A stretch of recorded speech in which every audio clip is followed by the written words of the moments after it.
Io volevo fare due domande e una considerazione. Una domanda riguarda chi si è occupato nell'intervento sulla sicurezza e sui dispositivi di controllo, che penso sia Leslie, credo, o Roth.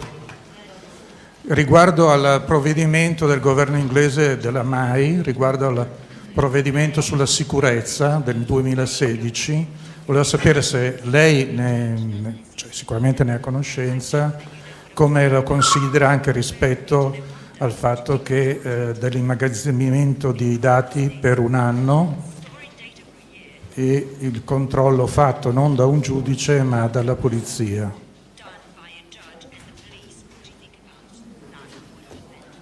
Che è stato discusso alla Camera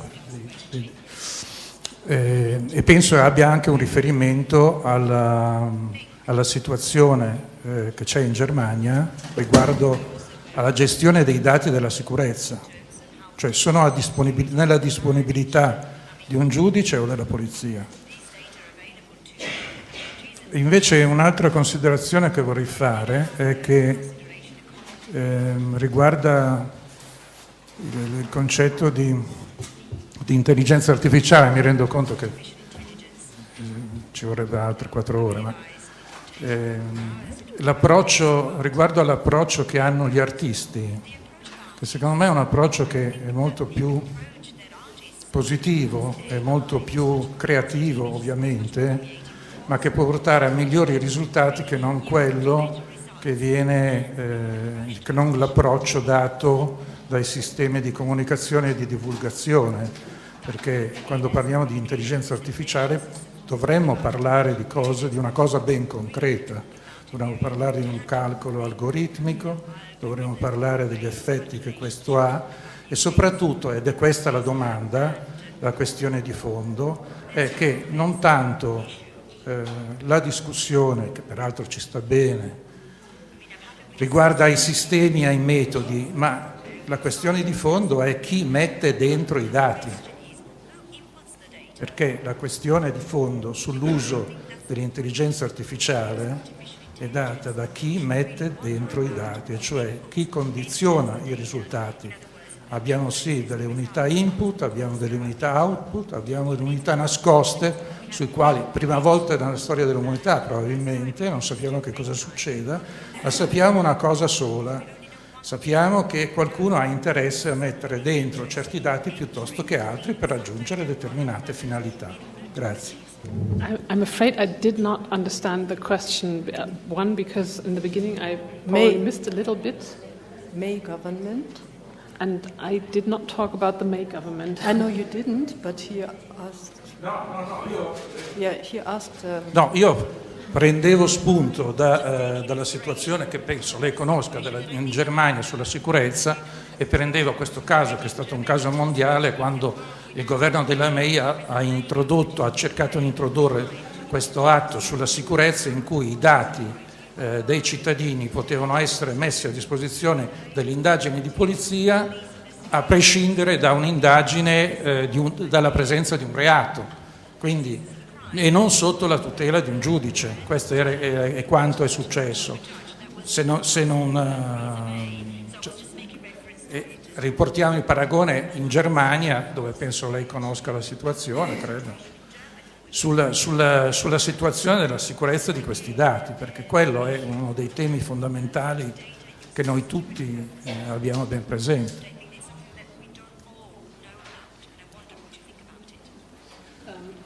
So if I understand correctly, the question is what I think about the use of data without judges supervising that. Well, that's not a good idea, obviously. And I think it should not happen at all. I think that should be totally illegal, because the use of data is, depending on which data, but assuming, I don't know exactly what the May proposal is, but if it's something like the data retention that we have in the other European countries, meaning that communications metadata are being stored to then be used in case law enforcement needs them, I think that is a very bad idea, because basically it is the main problem that I see with that is that the presumption of innocence is being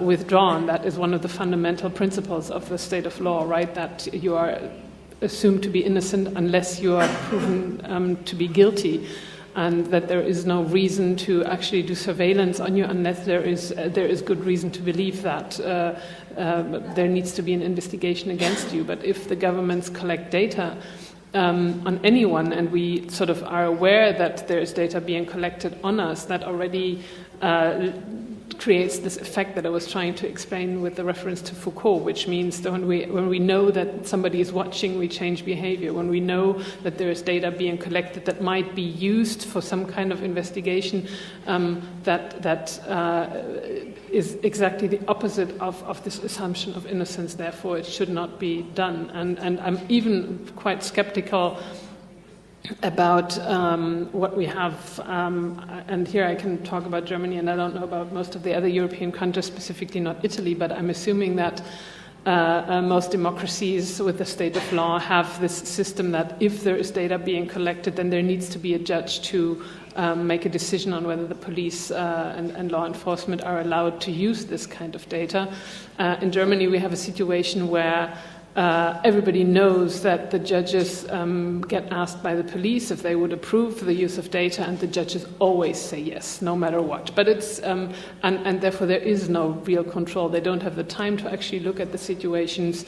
They are in much closer communication with law enforcement anyway, so they have a very one-sided perspective on the whole situation. They tend to believe what the police tell them, and they have no idea what the other side, the people that are being investigated against, would actually make of the same situation. Therefore, already it's a very biased situation to start with.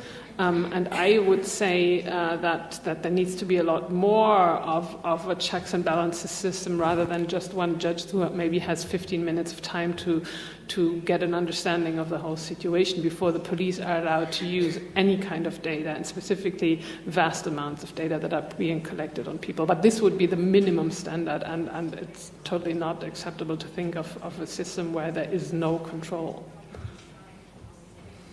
Yes, so there was a second part of the question. Would anyone like to answer? It's about who is inputting the data into what, with what kind of consequences? Or shall we just... Yes, also about arts. Yeah, please, yes. Well, as far as who inputs the data for these things, I mean, obviously data is collected in mass, but also in developing algorithms for various things like facial recognition, things like that, a lot of data is often just collected from online, and it's collected from freely licensed information which people have uploaded to sites like Flickr, or images that are just available on Google already. And this information is often just scraped wholesale and collected by researchers, and is used to further development of the algorithms that then process these tranches of data that come from surveillance, for example. So it's... Non era questo il senso della domanda, era una domanda retorica, nel senso che a chi ha interesse in mettere quei dati lì piuttosto che altri? Chi ha interesse in mettere il colletto della camicia, dell'identificazione, dell'impossibile criminale? Wait, he needs a microphone. He needs a microphone so that the translators can hear him. Where is the microphone, please?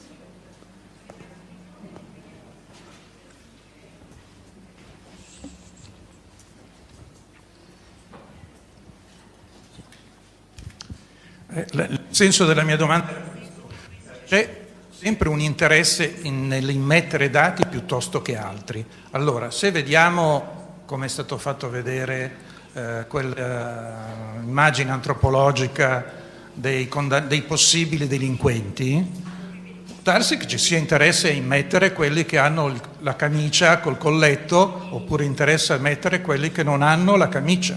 Questo è il punto di fatto, perché l'intelligenza artificiale, che se ne dica, è comunque un algoritmo, non è che abbia una sua possibilità di discernimento. Il suo discernimento è determinato dai dati che si immettono. I think he's asking your opinions on the criteria, ideological underpinnings of the criteria for creating the algorithms at the beginning.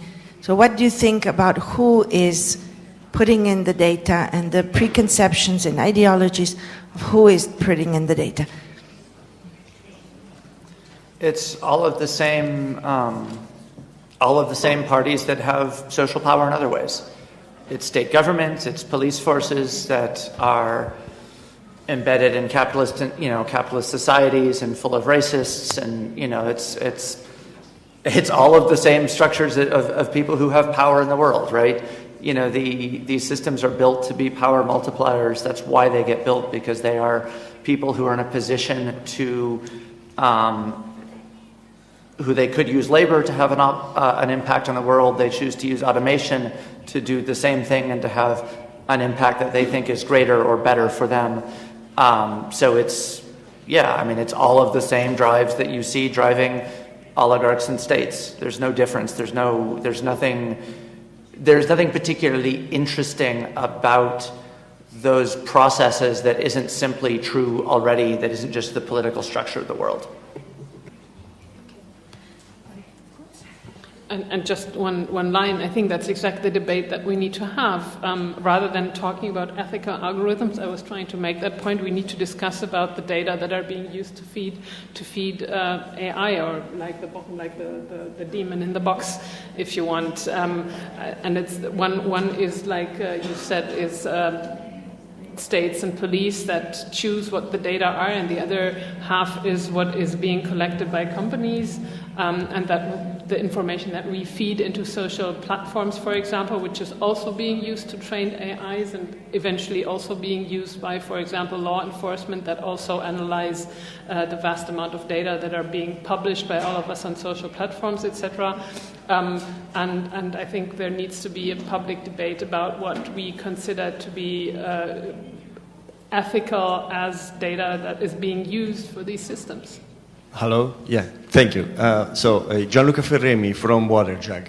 First of all, thank you very much for the session, both Ms. Roth and Ms. Saiter. Really super interesting. I have two questions, very quick, and they're related with balance. The first for Ms. Roth.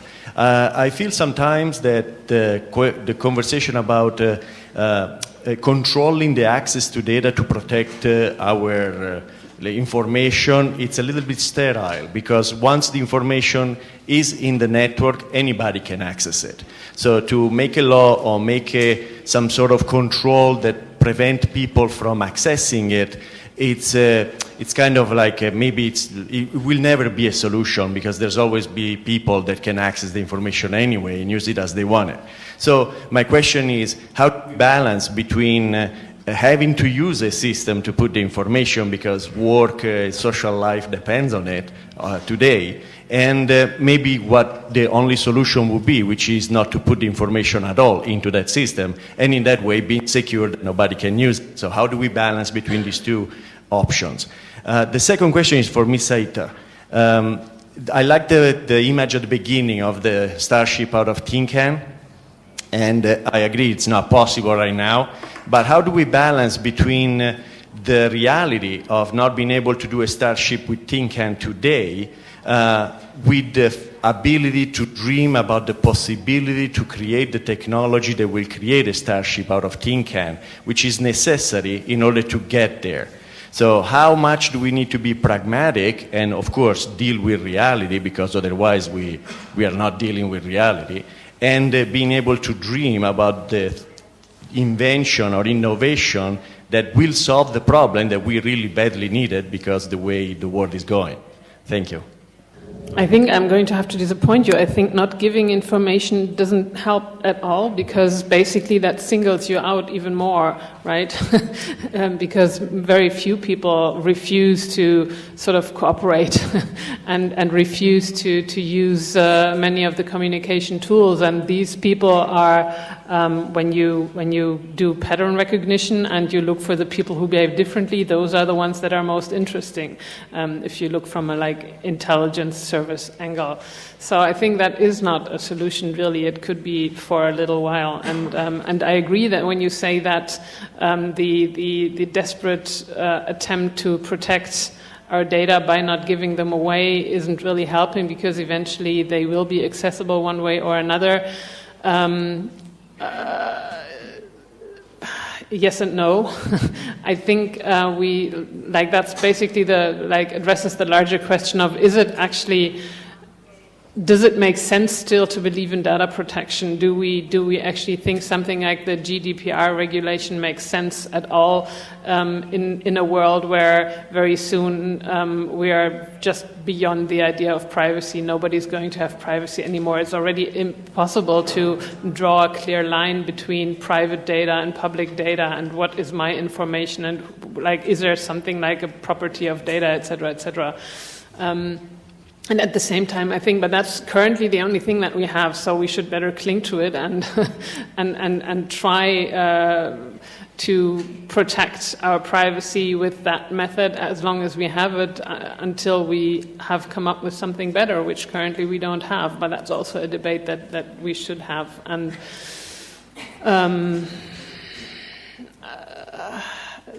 there is no clear answer to that. I'm sorry.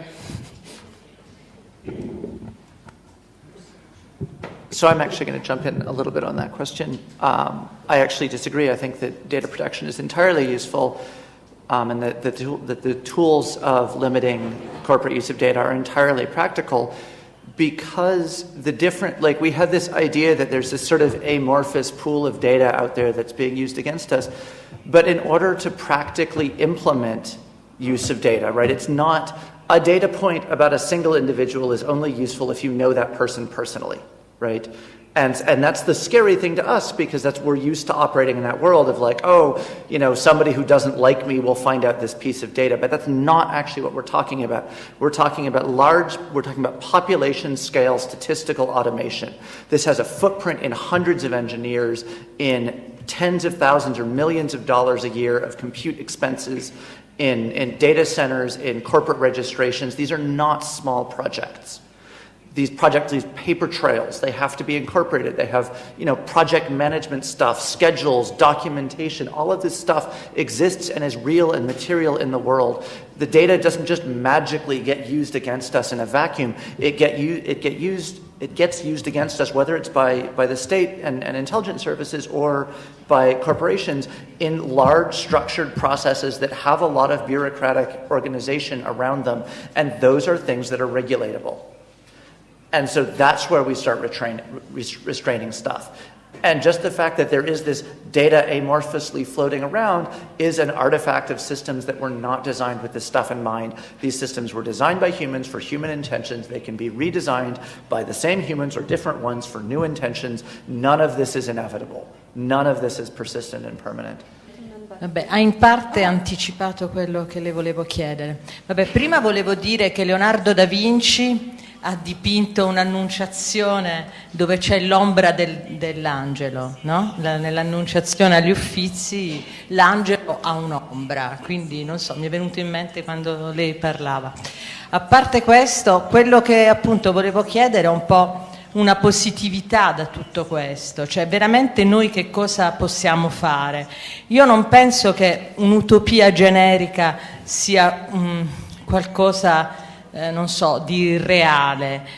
Penso che bisogna cambiare un po' una mentalità dal basso e riuscire a pensare il mondo veramente in maniera complessa e sviluppare un pensiero complesso nella formazione, per esempio.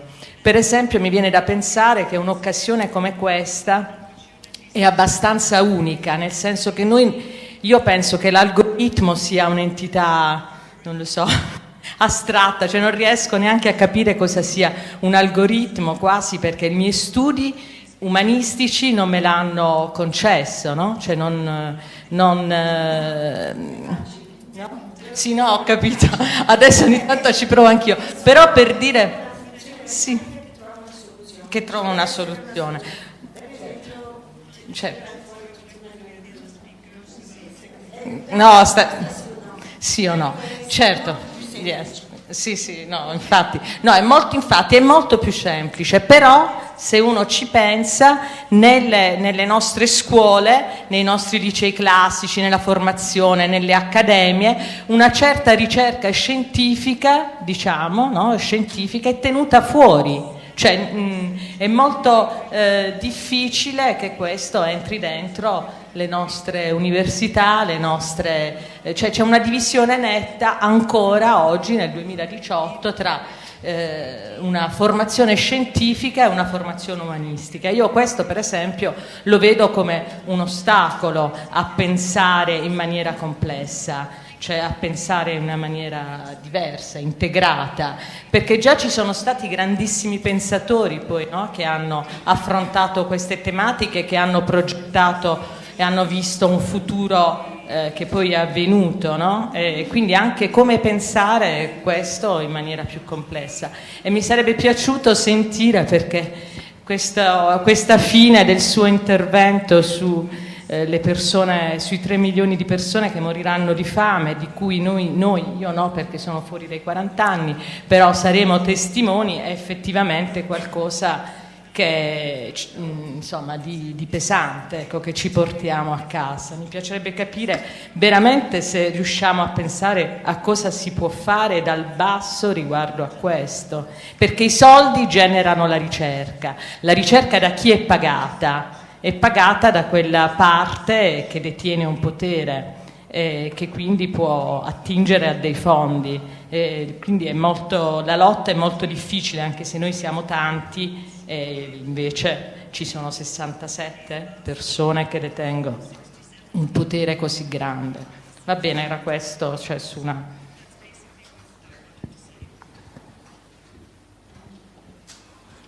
Maybe we just collect some questions now. Okay. I'm Pier Paolo Marchese, I'm an engineer. Thank you very much to the organization because the event is really interesting and it was very fantastic both in the morning and in the afternoon. I have 2 different questions. The first is related to the relation between art and artificial intelligence. We have seen also in this exhibition how artificial intelligence can be used to produce art, to express and so on. But what about artificial intelligence in producing art itself? There was an example these days with a paint which was put in action, produced by intelligent artificial intelligence.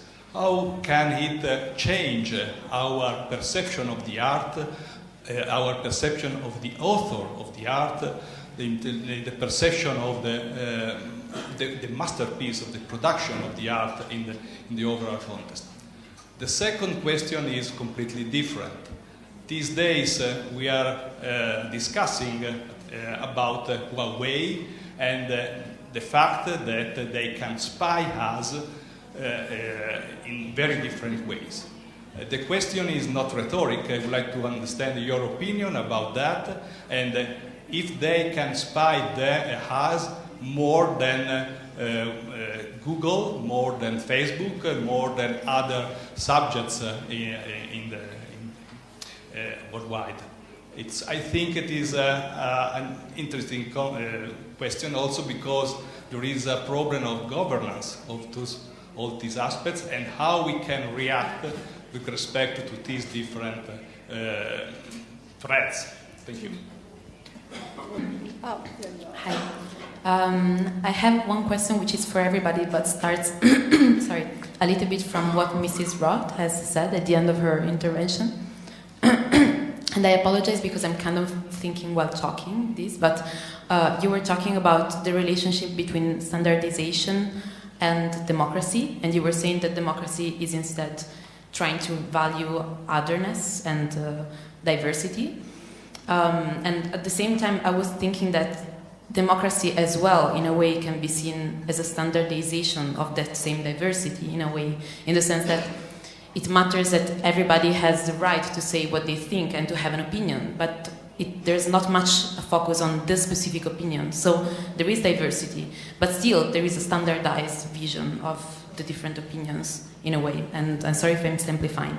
But the question I wanted to ask you is, since it kind of links to me in the relationship between data and metadata, and how metadata can be as, if not more, helpful in controlling something or someone than the data itself. So the content is not that relevant, since it's not even important whether you are a criminal or not, since, you know, it's probability that counts. I wanted to ask you if you could elaborate a little bit on democracy, and if you think that that's the best political system that we have to kind of... I know it's a huge question, and that in the context of rising authoritarian powers everywhere, it's very important to value democracy, but still, I would like to to ask you if you could problematize a little bit how democracy has helped to improve these kind of systems. That's it. Then we can pass it on. Spero di riuscire a riassumere, ad essere sintetica, perché non è per me forte. Dunque, a me sembra che, anzitutto vi ringrazio per i bellissimi interventi, perché sono prospettive di cui si ha bisogno, e in particolare l'aver menzionato Ernest Bloch a un certo punto da parte di Lester Leslie, perché credo possa essere un'interessante risposta l'idea di una certa dimensione autopoietica umana che era stata menzionata per l'appunto nel suo talk, anche l'ultima parte della sua domanda. Anyway, e a me sembra che il dibattito relativamente all'intelligenza artificiale sia estremamente polarizzato, no? E questo è quello che un po' mi perplime talvolta. Ad esempio, insomma, se penso ad Harari, altri studiosi sono estremamente, hanno dei tratti molto apocalittici, no? Rispetto alle possibilità dell'intelligenza artificiale, e oggi, insomma, questa posizione è stata dipanata ampiamente in questo senso. Mi chiedo, e lo chiedo da una prospettiva completamente neutrale, quindi non volendo suggerire che è quello che penso, perché purtroppo parto da un certo tecnoanalfabetismo, insomma. E cosa pensate invece di prospettive più positive, come ad esempio tutto il filone accelerazionista, che insomma è anche super trend rispetto alle possibilità dell'intelligenza artificiale come modalità di emancipazione dell'uomo dal lavoro e quant'altro, che parte da sistemi di organizzazione politica diversi da quelli che stanno dietro a quelli che hanno determinato poi, che determinano insomma l'organizzazione politica odierna. E lo chiedo perché a volte, pensandoci, mi sembra come se ci fosse qualcosa di inerentemente problematico nello strumento stesso, cioè che mi è difficile pensare a questo tipo di medium come un dispositivo, no? Se vogliamo usare poi questo termine, neutrale, che poi insomma le cui potenzialità dipendono dagli input che vengono inseriti. O forse sono talmente fallaci le modalità di pensiero dell'input a partire dall'idea stessa di classificazione che, non so, trovo un po' problematico. Quindi... buongiorno a tutti, mi chiamo Tiziana Bellon, vengo dall'Accademia di Brera, ringrazio chi mi ha accompagnato qui e ringrazio soprattutto voi, perché il simposio è stato veramente molto interessante. Detto questo, la mia domanda è relativa al problema etico, e più precisamente relativamente al problema etico. La mia domanda si pone sulla evoluzione del pensiero, e cioè un pensiero che si indebolisce di criticità, inteso come pensiero critico da cui veniamo e che è stato la fonte nell'impianto, diciamo, della filosofia occidentale, del pensiero scientifico, come attraverso un sistema di comunicazione che è diventata categoriale, e cioè molto legata al sì e al no e alle condizioni, diciamo, di poca, come dire, problematizzazione dei temi, delle tematiche, una conversazione che non è più volta in qualche modo alla ricerca di una verità che è una verità ovviamente da cercare, quindi una verità sommersa e che va ovviamente con difficoltà cercata.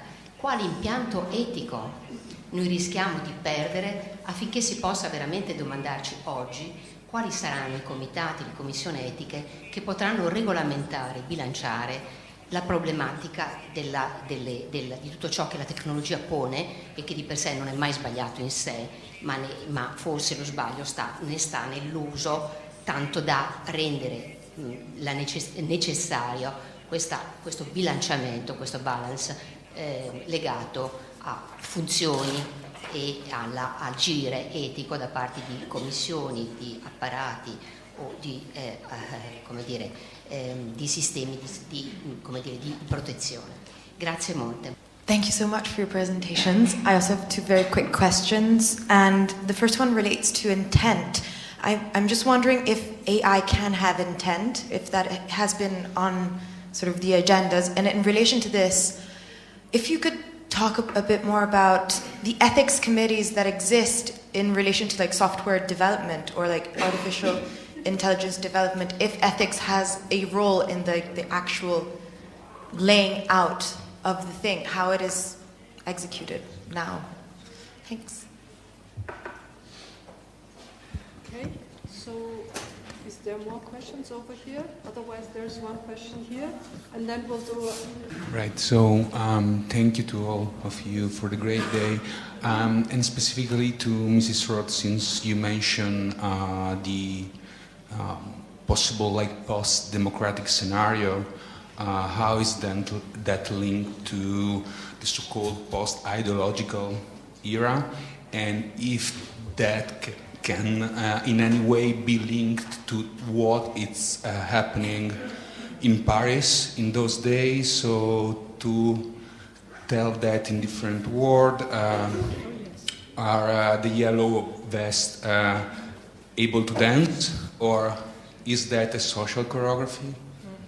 Okay. So maybe we'll do one round of responses. Yes, I wanted to bring us back, maybe in Italian. Volevo riportarci un momento all'arte e al mondo dell'arte, grazie al signore ingegnere che ha posto quella domanda, e rispondere. Dunque, una vendita a Christie's non autentica un'opera d'arte come opera d'arte, è un luogo, diciamo, di costruzione del mercato, dove si è anche venduto l'opera cosiddetta di Leonardo, che forse ha visto le mani di Boltraffio al massimo. Quindi non è un luogo di per sé di legittimazione, ma soprattutto è un'opera, diciamo, di umani, quell'opera d'arte lì, non è superficialmente, come si dice superficialmente, un'opera prodotta dall'intelligenza artificiale. Ci sono 3 persone, si chiamano Hugo Casal-Dupré, Pierre Fautrel e Gauthier Vernet, che formano un collettivo che si chiama Obvious e che ha scritto e prodotto, diciamo, l'algoritmo attraverso il quale quel quadro viene prodotto. Per cui non è altro che una tecnica, diciamo, inventata da delle persone che poi hanno prodotto attraverso quella tecnica un dipinto, e quindi non è che ci vuole la mano dell'artista per fare un quadro. E questo è un errore gravissimo che è fatto dalla superficialità, diciamo, di non approfondire la questione e capire che è stato un atto molto forte di marketing adesso, che fa parte di un tentativo di legittimare sempre di più il fatto che ciò che fanno gli esseri umani ha meno valore. Cioè, quando la macchina è andata a schiantarsi sul palo a Piazza Castello, hanno subito detto alla televisione immediatamente: ma è stato un errore umano, certamente, perché c'erano degli umani che ovviamente controllavano la macchina, così come ci sono umani che controllano i drones. Quindi questa invisibilità è solo una nostra incapacità di vedere che era questo collettivo che ha fatto questo quadro. Ci sono artisti che riflettono su questa questione rovesciandola, e fa parte, diciamo, dell'agire artistico riflettere sui propri mezzi. Per esempio Pierre Huyghe alla Serpentine adesso ha in corso una mostra in cui si vedono delle immagini generate, diciamo, da AI, ma come al solito nel processo umanistico di Pierre Higg, da che ha cominciato quando era giovane, è una procedura di rovesciamento del rapporto, cioè così come lui nel primo lavoro da giovane aveva intervistato l'attrice che aveva dato la voce a Biancaneve, a Blanche-Neige, e quindi rovesciato il meccanismo e il rapporto con la voce che abbiamo, così rovescia il rapporto e diventa un artista che ragiona sul raccogliere il data dall'artificial intelligence e lo riverbera indietro. E questo fa parte dell'agire artistico da Che Mondo è Mondo. Poi volevo dire che il commento di Hito su questa vicenda del withdrawal, maybe it's better not to speak about it anymore, parlando dello schizzo di Leonardo che mise da parte, nascose nel 1515 di un sottomarino, mi ha ricordato, come al solito tutto mi ricorda Nietzsche, e Nietzsche amava molto Torino e io amo molto Nietzsche, e Nietzsche quando vide il cavallo nella piazza battuto dal poliziotto a Piazza Carignano fu arrestato e chiamato matto e poi finì da Biswanger eccetera, e l'ultima parte della vita non ha scritto più, e ha composto musica e ha studiato le attività il fare l'amore delle aquile, come le aquile fanno l'amore. Quindi questo gesto che accade ogni tanto con saggezza di withdrawal da parte degli artisti e diciamo in senso lato della cultura, è un gesto che spesso rappresenta una saggezza di fronte a grandi accelerazioni, e questo cavallo infine mi fa riportare a voi la domanda della visioni e la visionarietà, e forse va evocata la nostra Donna Haraway, perché è possibile che la visionarietà e l'alleanza per uscire da questa logica binaria di intelligenza umana o intelligenza macchinica artificiale è nell'alleanza tra l'intelligenza organica umana e l'intelligenza organica di tutti gli organismi viventi, che creerebbe una triade della discussione per uscire un pochino da una discussione troppo binaria tra l'umano e la macchina che produce l'artificiale attraverso l'algoritmo. E quindi questo lo lancio come questo cavallo della piazza, a Piazza Carignano, sia a loro sia a voi, e come questi angeli con o senza ombra che danzano attorno alla punta di un ago. Okay, just to give a short overview of the questions and how we should maybe continue, I will briefly answer the question and respond to Caroline about Huawei. Then I thought, Esther, you could maybe take the question about positive relations to devices and accelerationism, if you want to. Then, Ella, you had a question about scale. Agile on scale. There were two questions about ethical issues, the weakening of thought, but also a question about intent and ethics committees that might or might not be existing. Maybe Anne, you want to take them, and then at the end there was a question about Paris and the Gilets jaunes, and maybe we can think about a response together. Briefly about Huawei is very interesting. Maybe if I can pick up on the question that Caroline answered already, I think this problem repeats, you know. I think there was a question whether computers could do art or not, or whether artists could do art with computers. I think this was basically the same question, and it turned out that computers on their own, of course, cannot do art, whereas, of course, anyone, not even artists, can do things with computers, and I guess this will be the same also with machine learning, even though that is definitely more complicated because it's more expensive at the moment and tricky, and the access level is relatively high. No? Which also leads me to the Huawei question, which I find excessively interesting, because actually I was offered Huawei sponsorship maybe 5 weeks ago. Then I looked at the company, and I have this policy of trying not to do business with defense-linked companies. And I looked at it and said, oh gosh, this is going to be trouble. Let's not do it. And then 3 weeks later, all the scandal erupts. And basically, this is just an anecdote, but I think there's really 2 important lessons to be drawn from this. First of all, if you're an artist that works in technology, and that is seen as capable of, doing some things, then defense companies will be after you and try to sponsor you. That's number one. And it's really, and you can already tell certain technologies, for example, virtual reality, there is now a sort of platform war going on, different corporations trying to make their system standard. So any artist they see who they think might be able to use any kind of virtual reality system, they go after these artists and try to, hire them for their platform. So this is one part of a sort of standard war which is happening right now, and in which artists are being implicated.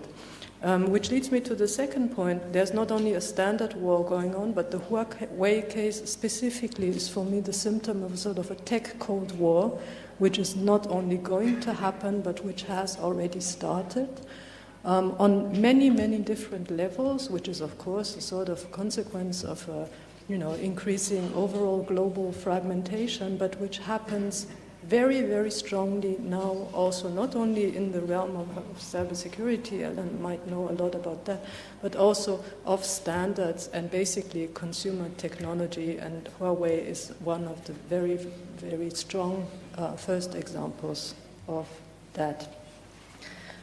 To continue, maybe Esther, you would like to answer the question? Okay, some notes I picked up while people were asking questions. I suppose for me what's important is that we develop strategies to understand what's happening in the encounter, or at least we make efforts to understand it. I was interested to see the notion of enlightenment proposed, because enlightenment has its dark side. So for me, this sets off a series of dialectics. So you have the victory of absolute knowledge of everything embodied in enlightenment, which comes together, maybe only if one takes an Adornian point of view, but comes together with profound obscurity, with magic substituted by the fetish of facts or the new god of money. And enlightenment's counterpart or dialectical other in Romanticism then delights in these possibilities of not knowing, or of cover, the cover that is given to you by darkness, and nighttime sees light as a lie. And I was thinking how that begins to register an idea of an unconscious or a desire as a creative element in an otherwise smoothly, boringly functioning machine. So I was thinking about the data unconscious, because from Benjamin we have this very resonant notion of the photographic unconscious, and this comes back to questions of intent, of that which is captured by the machine without the intention of the photographer, and yet it can become revealing later. And I wondered if data had an unconscious, and whether the questions we're thinking about just relate to good old questions around truth, and how the machine speaks to, covers over, articulates, or manipulates truth. I was thinking about the fact that when you go to a doctor to have your blood pressure measured, the situation produces a rise in blood pressure. So you're trapped in this loop of an anxiety that then means the machinic reading is actually wrong. Often happens to me anyway. And thinking about the way that the border control guard, the avatar, the robotic one, is going to produce guilt. I know I will feel scared and guilty as I go through. So is there a sense in which this a truth becomes scrambled in this encounter, illegible somehow? Is that something we need to recognize? And in recognizing that, we're recognizing a relationship between the human and the technology, the human and the machine, which then leads me back again to a concept from Benjamin I find very useful, which is the notion of technique, kind of technical technology, which, and he's always very insistent that what, not enlightenment, but I suppose from his perspective, a kind of cosmic communism should be about, is the regulation of the relationship between technologies and nature, technologies and humans. In England, we have this fashionable movement, which in some ways has the ear of Jeremy Corbyn, called fully automated luxury communism, which I suppose is a kind of version of accelerationism. I'm not sure that they recognise that relational element particularly, in that it's a futurism. It is, push forward till the machines do everything, and we can then put our feet up and somehow spread the goods. But I don't. I'm not sure it can work in that way. All indications are it's not moving in that direction. It's dialectically moving the other way. So I was thinking just quickly of the dialectical counterpart to this sort of vision of absolute knowledge, and could one think of something like the art practice of forensic architecture, the grouping around goldsmiths who were contenders for the Turner Prize, and the way in which, for example, they're using this gathering in of data. So one celebrated example of theirs is to reconstruct a timeline and a spatial setting for one day in Gaza when Israel began bombing, and to establish by crowdsourcing all the photographs and everything they could find on Twitter and everything people could send to them, to align the shapes of clouds in the sky in order to precisely work out time, in order to create a model of a day. So that's, in a sense, using this to establish a truth, a forensic, juridical, verifiable truth of a moment, which is then further enmeshed in international relations and questions of politics. Undoubtedly, their methods are being used by other forces, not in this sort of art politics project, but probably, in more weaponized ways, just as inflatables in the 1960s, which were the emblem of utopia in art and new technology and Rauschenberg's EAT project and so on, immediately, the military were there saying, can we use these structures? How do you do them? How do you make that happen? That's also part of that dialectic. And I suppose I've talked about the relation of human and technology, and the human as a kind of checkpoint, but the human, of course, too, is not to be romanticized, because the biases of AI begin in human and social bias. And I noticed there's a film out, I think is coming out, called The Cleaners, which is about these people who are locked down all over the world or in parts of the world, low paid, sitting there watching what's being uploaded to YouTube all day, and they're the ones who are deciding whether it has to be pulled off. And I think the argument of the film, as I understand it, is partly that it's their own biases, sometimes rooted in religious convictions or certain stereotypes around sexuality and how it should be, certain normativities that mean that they pull certain things off of YouTube. So, is there, so if a machine learned from them, then of course it would just encode their prejudices into this system. So again, it's another turn of the dialectical wheel, but I'll stop. Okay, thank you, Esther. So maybe, Ella, you want to continue with the question about scale? Yeah. I actually want to poke a little bit at the polarization stuff, because I think this stuff is all kind of tied together. In general, I find that one good way of diagnosing statements about AI is to replace AI with addition. So we talk about, to understand the polarization around addition. Are there good uses of addition? Yes, there are good uses of addition. There are bad uses of addition as a mathematical operation. We see, the uses of addition are related to the things, to the people who are using math to change society. I think that this speaks to the question around intent as well. No, addition doesn't have intent. Addition requires its operators to be mathematically tractable, but it doesn't have intent as such. AI is not a thing. AI is a technical tool, very, very narrowly.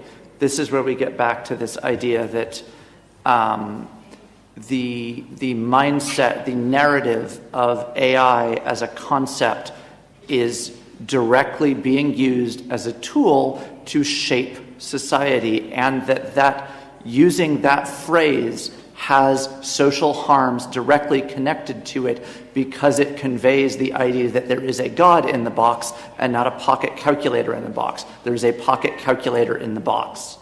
It's a useful pocket calculator. We can use it to do great things, and when we speak about that kind of scalability, what we mean is, okay, I can do an operation with a pocket calculator, right? And I can use the results of that operation to tell one person what to do. Now, in order to render a person mathematically tractable, right? In order to go from automation on the basis of sensor values in a car braking system to automation on the basis of social credit structures at the scale of a population, I need a model, right? I need a statistical model by which I can reduce human behavior to a set of numbers which are commensurable for addition. That is the process that we're looking at. It's a process of statistical modeling that allow us to, instead of having a pocket calculator that says, if A and B, then fire this person, say, if they posted this set of things to social media and showed up at work at late, this many times, then fire this person. So that's what the scalability looks like. It's the thing that allows what is otherwise a relatively simple technical operation to be scaled to the size of society, and that is what both enables it to function within the social space, because the social space is only computable when it is taken at a certain scale. You can't apply AI to small populations, nor can you apply you don't have enough data, right? You need a sufficient quantity of data to train the model. So you both can't apply AI to small populations, and you can't generate functional statistical models of behavior from small populations. And you can't pay for it because these setting up these systems is expensive. So this is where the scalability comes in. You both need a certain population of data to be able to build these systems technically, and you need to be able to apply the automation to a relatively large population in order to pay for the whole process and make it profitable. And remember, this is not a system that has intent. There's nothing in the system. There is no AI. There's just addition, right? There's no God in the box. There isn't actually anything there. So no, there isn't intent. There's just a company that's building this thing. The company has intent.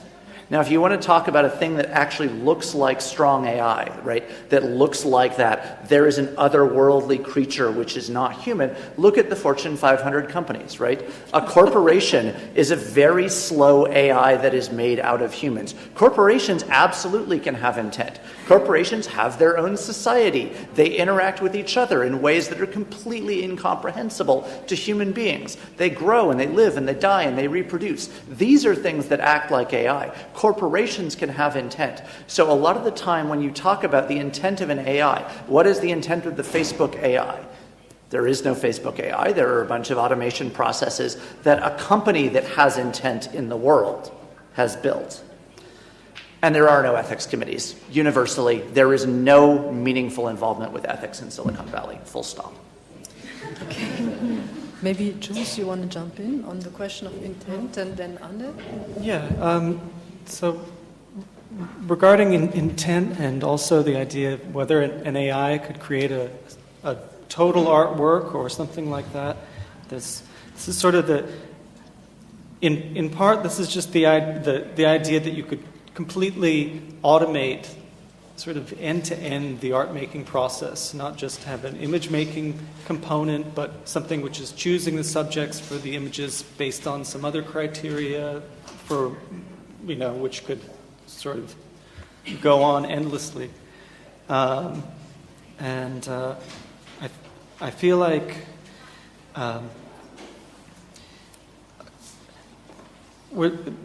with most AI artwork, it still only functions on the level of either of kitsch or of propaganda. For instance, most of the AI artwork that has been put out by companies like Google has been purely to increase the amount of interest in AI research among the general public. So, you won't think of AI as being used to train a classifier. Getting people to think of it as the dog head thing is a big step. Getting people to think of it as something which could sell for hundreds of thousands of dollars, magically is ultimately like it just serves to popularize it, and I feel like and then furthermore, it popularizes algorithms which will produce artifacts which seem new and novel, but in a few years might be regarded as kitschy or old-fashioned or something like that, as we see with like the Deep Dream stuff. I feel like the ultimate work of AI art that I've seen has almost been this fooling of people. There was a Twitter account a few years ago called Horse eBooks.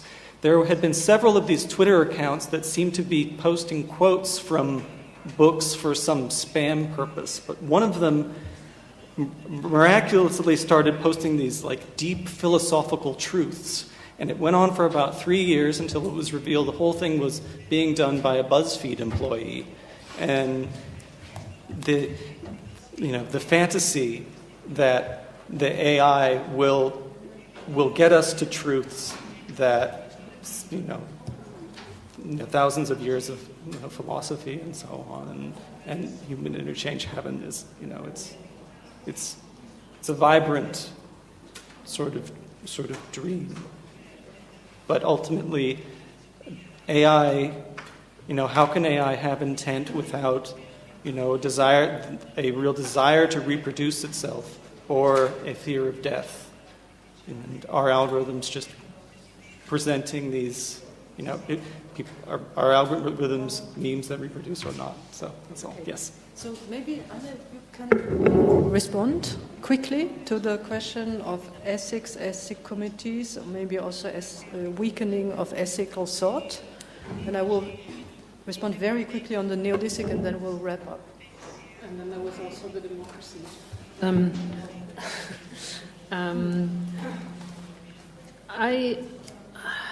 I wish I could give an answer to the questions how to ethically deal with AI, control, supervise, manage AI. I don't have an answer to that, to be honest. But also I sort of doubt that anyone has one right now. Personally, I haven't had the time to actually think about that very much, and partly because usually I more deal with questions of democracy, fundamental rights, surveillance, and so on, and in relation to technology, and the whole AI mega debate is a fairly recent one. Right. So one thing that came to my mind, and that's a bit far off, and it's also very, very, if you want, a bit utopian maybe, is that generally, I mean, it's not the first time in history that we are afraid of a technology doing something genuinely evil, right? And what I'm thinking of, for example, is a debate that was taking place after or around the end of the Second World War, the debate about the hydrogen bomb, and whether actually there should be an ethical aspect to science and be applied to scientific research, and whether scientists should actually refrain from developing something like such a destructive bomb. And for a long time, the general perception was that that scientists are scientists. They do what they have to do. They just do technology, right? There is no ethics with that. But that debate actually changed its course. And what actually happened was that there was a consensus saying we are not going down that path. We are not going there. It seems extremely unrealistic, specifically with looking at the Silicon Valley and the companies there, to apply such a thought. But I think it's actually worth considering that this is an option. There is an option to say there is a specific path and technology that we as a society don't want to go to. It's not very realistic. It's not going to happen tomorrow, but it's not the first time that this has been done or actually been thought, and I think we need to actually consider that. We will not just have technology and the possibilities of what could be developed take over. We can also say there is something that we actually don't want to happen, and this needs to be included into the debate. How this can be done, I don't know. The ethical committees of software development is something I'm not super familiar with. Maybe Ella can say more about that. I don't know. But I think, we need to start from an angle where we do have an influence on what we want to happen and what we don't want to happen. And if we sort of give in to the idea that there is the super companies who just do what they want, then we don't need to discuss AI or ethics. Then we need to discuss super capitalism, and basically that's what we need to discuss.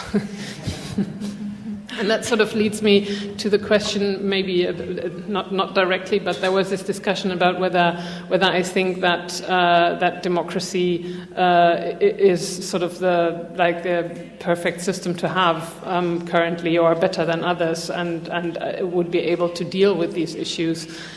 And that made me think of, or sometimes when I think about these types of questions, I think of a debate that we have in East Germany, where sort of there's the same debate going on about so the idea of socialism, is that over now, and has socialism proven to not be a good idea? And then there's always the people who say, but that wasn't really socialism, right? That was sort of, in German we have the term real existierender Sozialismus, in reality existing socialism, but that wasn't actually what socialism is. They were just attempting to get there.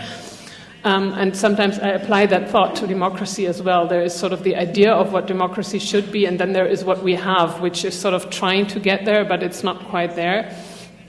So I think, in comparison to other options, I think the democracy in general, but also the one that we have, is much better than a lot of other systems currently. And at the same time, I mean, we also need to realize that, and then not also need to look at the colonialist aspect of it, right? It's a very Eurocentric concept of thinking that democracy is the only one thing that is best for us to have, because obviously the democracies of the West have very negative effects on many other places in this world, and the globalized economy comes with a democratic governance model, which I would say for most people in this world doesn't work very well, even in Europe. Anne, kannst du ein bisschen kürzer? Wir müssen gleich aufhören. Oh, I'm sorry. So, about time. Anyway, so yes and no is the very short answer to that one. Okay. Sorry about that. We're almost running out of time, so I'll be very quick. Neolithic, Gilets jaunes, and mass surveillance. Neolithic. So, yes, I had the theory that we are in a phase of Neolithic, because the Neolithic was the age in which the state was invented, and with it technologies like farming and mining and so on, and religion and art also. My idea idea was we are in a new phase, but in a digital Neolithic, so to speak, and we will see new kinds of states emerging. And I think if I try to apply this to machine learning, it's quite interesting because there is this idea, of course, that in the Neolithic, man domesticated plants and animals, but of course many people have said, no, it's the other way around. Man was domesticated by plants and animals. The plants and animals trained man to serve their specific needs. And in some ways I feel exactly the same, and we've said so many times over when dealing with neural networks, because they train you to service their needs. You know, they train you to give you the input they can deal with, and so on and so on. So sometimes when I try to get something from the neural networks in our tool, I feel like, you know, someone who is trying to feed piglets, literally, but they bite you all the time. And in fact, they are domesticating humans and not the other way around. So in that sense, I think there is a new version of farming and a new version also of domestication, and we could expand the reflection about domestication also in a feminist sense. This would take a long time, I will not do it. This is basically how I connect this to the idea of Neolithic. The question of Facebook or of the Gilets jaunes, I will answer very, very quickly. Maybe some of you have other ideas, but I have one. I read a text in a newspaper today. I cannot verify it, but it had an interesting hypothesis, namely that the Gilets jaunes were mainly sparked by the change of the Facebook algorithm. The Facebook algorithm was changed to push less, let's say, global news from big organizations to cater more towards neighborhoods and families and the local affairs. And this change of algorithm seems to have driven traffic towards causes like the ones espoused by the Gilets jaunes, which adapted their tactics very quickly to the new Facebook algorithm by, for example, tagging their messages with partager, share in certain departments, for example. So they exploited the sort of neighborhood qualities of the new algorithm. This is one theory. I don't know whether it's true or not. It's possible. On the other hand, I think the wrong way to go about it would be, yes, 2 minutes, would be to now debate about other algorithms and more just algorithms. I think the answer to that is to close Facebook, really, seriously. This is much easier also. Then to wrap up, I will just tell a very, very brief story, but I find it very moving, so I will tell it because Anne was mentioning Dragnet. You know, Dragnet is the start of mass surveillance in anti-terror, basically targeting operations. And in fact, I know the very first person who got caught using a computerized Dragnet operation. It was a German militant called Rolf Pohle, who was arrested in Athens. He was a militant that was... it's very complicated. He ended up in Palestine, and he didn't want to stay there because he was gay and he felt threatened, so he wanted to re-emigrate into Europe. Somehow he was illegal, and he was the first one to be caught by a Dragnet operation. I met him years later when he finally was released from jail, because actually he wanted to found string quartet. He was playing the violin. And of course there's not so many leftists who can play the violin, so I was the only other one he found. And 2 people are not enough to found a string quartet, so we never managed to do the string quartet. There's a lot of other interesting ramifications to that story. For example, if it hadn't been for Rolf Pohle, then Greece would not have joined the EU, for example. So this whole story had a lot of real-world consequences just in the story of one unfortunate person who happened to be like what I call the Lucy. You know, Lucy is the imaginary mother of humankind. Rolf Pohle is like the Lucy of all we are talking about today. Thank you.